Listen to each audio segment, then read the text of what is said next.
ఈరోజు వీడియోలో umpire state బిల్డింగ్లో జరిగిన ఇన్సిడెంట్ గురించి మాట్లాడుకోబోతున్నాం. అలాగే ఎంపైర్ స్టేట్ బిల్డింగ్ ఇంపార్టెన్స్ ఏంటో కూడా చూద్దాం. హలో అండి, welcome to my channel Nidhavi blogs. సీన్లోకి వెళ్తే 2026 జూలై 1న ఒక కపుల్ ఎంపైర్ స్టేట్ బిల్డింగ్ పైన ఎక్కి ఒక సీన్ క్రియేట్ చేశారు. Russian urban explorers and social media influencers Angelina Nikolaev and Ivan Kuznetsov అని వాళ్ళిద్దరూ ఒక కాంట్రవర్షియల్ స్టంట్ చేశారు. అది ఎక్కడ? ఎంపైర్ స్టేట్ బిల్డింగ్ పైన. రోజులాగానే విజిటర్స్ ఎంపైర్ స్టేట్ బిల్డింగ్కి వస్తారు. అలాగే వీళ్ళిద్దరు కూడా ఆ రోజు వచ్చారు. విజిటింగ్ అవర్స్ అయిపోగానే అందరూ బయట వెళ్ళిపోతారు.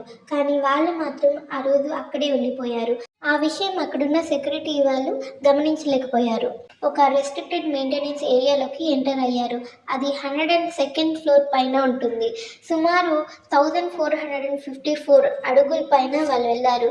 అంటే మీటర్స్ లెక్కన 443 మీటర్స్ వస్తుందన్నమాట. అక్కడే బ్రాడ్కాస్ట్ యాంటీనా ఉంది. వితౌట్ ఎనీ సేఫ్టీ మెజర్స్ వాళ్ళు అక్కడ ఎక్కారు. ఇన్ బ్లాక్ డ్రెస్సెస్ ఎందుకు వేసుకున్నారంటే ఎవరికి డిటెక్ట్ కాకూడదు, కనిపించకూడదు అని చెప్పేసి. అక్కడే వాళ్ళిద్దరూ ఒక బ్యానర్ షోకేస్ చేశారు. అది ఏంటంటే, when the power of love beats the love of power, the world knows peace అని. దానికి అర్థం ప్రేమ అధికారం కంటే గొప్పదిగా మారిన రోజే ప్రపంచంలో నిజమైన శాంతి వస్తుందని. ఈ బ్యానర్ని వాళ్ళు అక్కడ డిస్ప్లే చేశారు. ఇవాన్ అక్కడే ఎంజెలాకి ప్రపోజ్ చేశాడు అండ్ తను అతని ప్రపోజల్ యాక్సెప్ట్ చేసింది. వాళ్ళిద్దరూ అక్కడే ఫోటోగ్రాఫ్ అండ్ వీడియోగ్రాఫ్ తీసుకున్నారు.